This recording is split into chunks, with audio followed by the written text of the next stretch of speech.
Breaking చూస్తున్నాం మనం. AP శాసన మండలిలో గందరగోళం నెలకొంది. తిరుమల లడ్డూ వ్యవహారంపై మాట్లాడుతుండగా సభ కాస్త మతం వైపు మళ్లింది. మీ అధినేత క్రిస్టియన్, మండలి చైర్మన్ క్రిస్టియన్ అంటూ మంత్రి అచ్చెన్నాయుడు అన్నారు. దీంతో వైసీపీ సభ్యులు తీవ్ర స్థాయిలో మంత్రికి వ్యతిరేకంగా నినాదాలు చేశారు.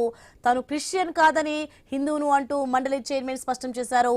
చైర్మన్ పై తన వ్యాఖ్యలను వెనక్కి తీసుకుంటున్నారని అచ్చెన్నాయుడు తెలిపారు. ఇక మంత్రి క్షమాపణ చెప్పాలంటూ వైసీపీ నేతలు పట్టుబట్టారు. దీంతో సభను వాయిదా వేశారు.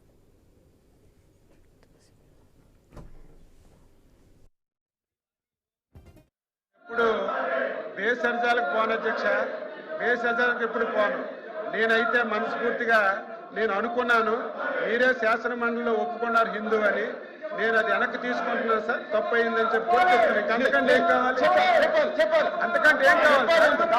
క్షమాపణ చెప్పారు. నేనైతే అనుకున్నాను. కూర్చోండి, చెప్పారు కూర్చోపోతలేగా. మంత్రి గారు నన్ను ఉద్దేశించి మీరు క్రిస్టియను, జగన్మోహన్ రెడ్డి గారు క్రిస్టియన్ అన్నారు. నేను అబ్జెక్షన్ తెలియజేశాను. మీరు నన్ను క్రిస్టియన్ అంటాం కరెక్ట్ కదా, ఐఎమ్ హిందూ అని చెప్పాను.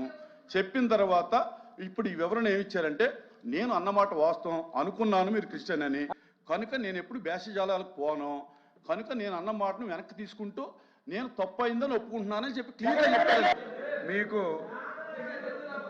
హిందూయిజం మీద, వెంకటేశ్వర స్వామి మీద ఇంత కక్ష కట్టుకొని పనిచేస్తారని చెప్పి నేను అనుకోలేదు అధ్యక్ష. అయితే నా బాధ ఎక్కడంటే అధ్యక్ష, తమరు క్రిస్టియను, మీ నాయకుడు క్రిస్టియన్. నేను తప్పు పట్టడం లేదు, తప్పు పట్టకూడదు కూడా,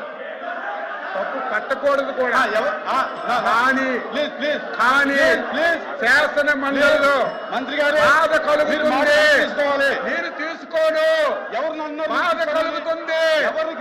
వెంకటేశ్వర స్వామి పవిత్రుడే ఇంత దారుణంగా దెబ్బతీస్తున్నారు అధ్యక్ష. మీరు ప్రతిరోజు మీకు బ్రేకింగ్ చూస్తున్నాం మనం. ఏపీ శాసన మండలిలో గందరగోళం నెలకొంది. తిరుమల లడ్డూ వ్యవహారంపై మాట్లాడుతుండగా సభ కాస్త మతం వైపు మళ్లింది. ఇక మీ అధినేత క్రిస్టియన్, మండలి చైర్మన్ క్రిస్టియన్ అంటూ మంత్రి అచ్చెన్నాయుడు అన్నారు. దీంతో వైసీపీ సభ్యులు తీవ్ర స్థాయిలో మంత్రికి వ్యతిరేకంగా నినాదాలు చేశారు. తాను క్రిస్టియన్ కాదని హిందువును అంటూ మండలి చైర్మన్ స్పష్టం చేశారు. చైర్మన్ పై తన వ్యాఖ్యలను వెనక్కి తీసుకుంటున్నానని అచ్చెన్నాయుడు తెలిపారు. మంత్రి క్షమాపణ చెప్పాలంటూ వైసీపీ నేతలు పట్టుబట్టారు. దీంతో సభను కొద్దిసేపు వాయిదా వేశారు. పోను అధ్యక్ష, బేసర్జాలకు ఎప్పుడు పోను. నేనైతే మనస్ఫూర్తిగా నేను అనుకున్నాను, మీరే శాసన మండలిలో ఒప్పుకున్నారు హిందూ అని. నేను అది వెనక్కి తీసుకుంటున్నాను సార్, తప్పు అయిందని చెప్పి అంతకంటే ఏం కావాలి? చెప్పాలి అంతకంటే ఏం కావాలి? క్షమాపణ చెప్పారు. నేనైతే అనుకున్నాను. కూర్చోండి, చెప్పారు కూర్చోపోతలేగా. మంత్రి గారు నన్ను ఉద్దేశించి మీరు క్రిస్టియను, జగన్మోహన్ రెడ్డి గారు క్రిస్టియన్ అన్నారు. నేను అబ్జెక్షన్ తెలియజేశాను. మీరు నన్ను క్రిస్టియన్ అంటాం కరెక్ట్ కదా, ఐఎమ్ హిందూ అని చెప్పాను. చెప్పిన తర్వాత ఇప్పుడు ఈ వివరణ ఏమిచ్చారంటే, నేను అన్నమాట వాస్తవం, అనుకున్నాను మీరు క్రిస్టియన్ అని, కనుక నేను ఎప్పుడు భేషజాలకు పోను, కనుక నేను అన్న మాటను వెనక్కి తీసుకుంటూ నేను తప్పు అయిందని ఒప్పుకుంటున్నానని చెప్పి క్లియర్గా చెప్పాను. మీకు హిందూయిజం మీద, వెంకటేశ్వర స్వామి మీద ఇంత కక్ష కట్టుకొని పనిచేస్తారని చెప్పి నేను అనుకోలేదు అధ్యక్ష. అయితే నా బాధ ఎక్కడంటే అధ్యక్ష, తమరు క్రిస్టియను, మీ నాయకుడు క్రిస్టియన్. నేను తప్పు పట్టడం లేదు, తప్పు పట్టకూడదు కూడా, కానీ శాసన మండలిలో మంత్రి గారు బాధ కలుగుతుంది, నేను తీసుకోను. బాధ కలుగుతుంది. వెంకటేశ్వర స్వామి పవిత్రుడే ఇంత దారుణంగా దెబ్బతీస్తున్నారు అధ్యక్ష. మీరు సో ఏపీ శాసన మండలిలో జరిగిన గందరగోళానికి సంబంధించి మరింత సమాచారం మా ప్రతినిధి హరీష్ లైవ్ లో సిద్ధంగా ఉన్నారు. హరీష్, చూస్తున్నాం మన మొత్తానికి ఏపీ శాసన మండలిలో అయితే గందరగోళ వాతావరణం నెలకొంది. ఏం జరుగుతుంది?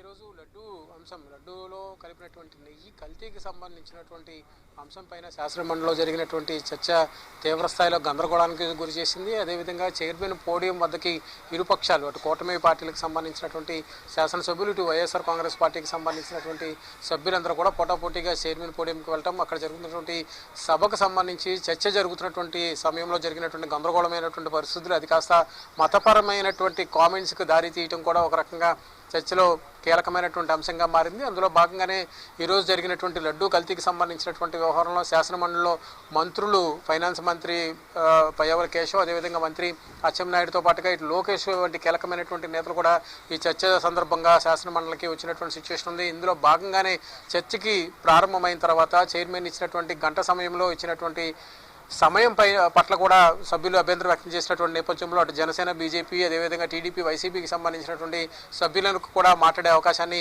చైర్మన్ కల్పించారు. అయితే చర్చ సమయంలో జరిగినటువంటి అంశం ఒక్కసారిగా వివాదాస్పదమైనటువంటి సిచ్యువేషన్ ఉంది. మతపరమైనటువంటి అంశం, అదేవిధంగా సభలో లేనటువంటివి మాజీ ముఖ్యమంత్రి జగన్మోహన్ రెడ్డి పేరు ప్రస్తావించడం, అదేవిధంగా చైర్ని అవమానపరిచే విధంగా కామెంట్స్ చేశారు అంటూ కూడా వైఎస్ఆర్ కాంగ్రెస్ పార్టీ సభలో తీవ్ర ఆందోళన వ్యక్తం చేసింది. ఇందులో భాగంగానే మనతో మాట్లాడేందుకు ఎమ్మెల్సీ బొమ్మి ఇజ్రాయెల్ ఉన్నారు. సార్ చెప్పండి, ఎలా చూడాలి ఈ రోజు జరిగినటువంటి సభకు సంబంధించి, టీటీడీ లడ్డూకు సంబంధించి జరిగినటువంటి చర్చ? ఎప్పటి నుంచో ప్రజలందరూ కూడా ఎదురు చూస్తున్నటువంటి సిచ్యువేషన్ ఉంది. ఈ రోజు జరిగినటువంటి చర్చలో ఏం జరిగింది? సభలో మీరు కూడా ఉన్నారు కాబట్టి మీరు చూసినటువంటి అంశాలు ఏమిటి?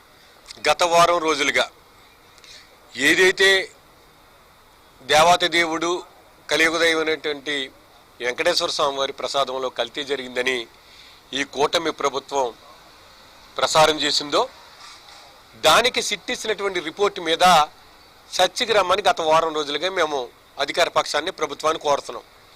గత వారం రోజులుగా ఈ ప్రభుత్వం తప్పించుకుంటూ పోతుంది.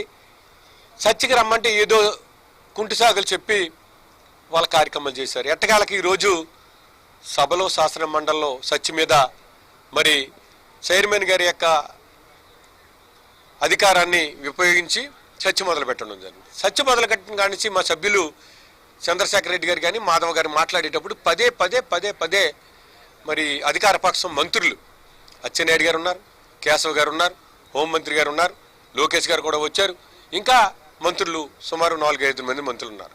పదే అడ్డు తగులుతున్నారు. అసలు ఎందుకు తగులుతున్నారో మాకు అర్థం కాదు. చర్చని కొనసాగించట్లేదు వీళ్ళు. కొనసాగనివ్వకుండా మేము వినిపించే సబ్జెక్ట్ని కానీ, సిట్ అయితే ఏదైతే ఇచ్చిందో రిపోర్ట్ని కానీ, ఆ రిపోర్ట్ని మమ్మల్ని చదవనివ్వట్లేదు. ఈ సందర్భంలో పదే మరి ఈ మంత్రులు ఎగుతున్నారు. ఈ సందర్భంలో మరి అచ్చెన్నాయుడు గారు ఒక మంత్రి, ఈ ప్రజాస్వామ్యంలో లౌకిక రాజ్యం మంది. ఈ ప్రజాస్వామ్యంలో ఒక నియోజకవర్గంలో ఒక ఎమ్మెల్యేగా గెలిచాడు, ఒక మంత్రి అయ్యాడు. రాజ్యాంగం మీద ప్రమాణం చేసి పార్టీలకు అతీతంగా, మతాలకు అతీతంగా, రాగద్వేషాలకు అతీతంగా మేము పరిపాలన చేస్తాము, ప్రజలకు సహకారం చేస్తామని చెప్పినటువంటి పెద్ద మనుషులు మరి మతాలను తీసుకొస్తున్నారు, కులాలను తీసుకొస్తున్నారు.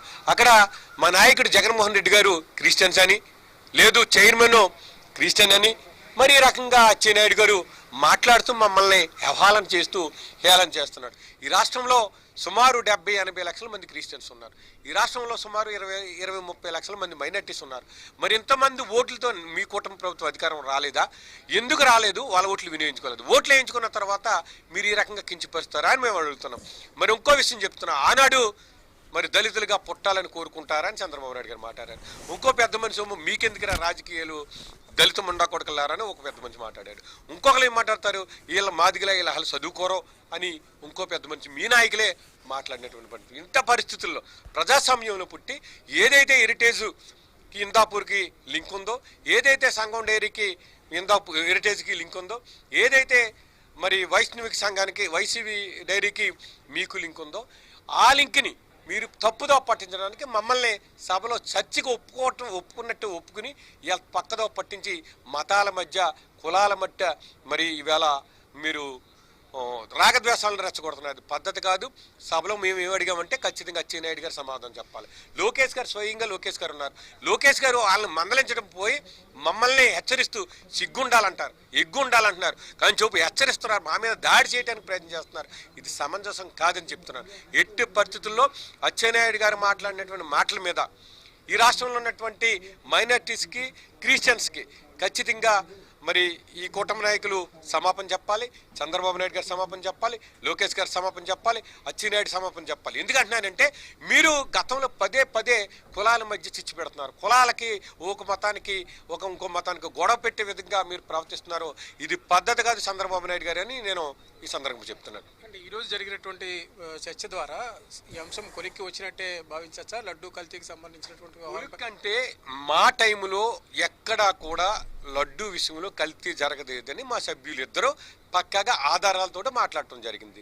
మీరేం మాట్లాడుతున్నారో లడ్డూలో ఎక్కడ కల్తీ లేదని సిట్టు రిపోర్ట్ ఇచ్చినప్పటికీ కూడా మళ్ళీ బాత్రూములు వాడే కెమికల్స్ ఉన్నాయని ప్రజలని హిందువుల్ని మీరు అవమానపరుస్తున్నారు. మీరు క్లారిటీ రావాలి ముందు. ఆ క్లారిటీ రాకుండా ప్రజల యొక్క మనోభావాలని 140 కోట్ల మంది హిందువుల యొక్క మనోభావాలను దెబ్బతీసే విధంగా మీరు మాట్లాడుతున్నారు. కాబట్టి మేము మా టైంలో ఎక్కడ కూడా కల్తీ జరగలేదు.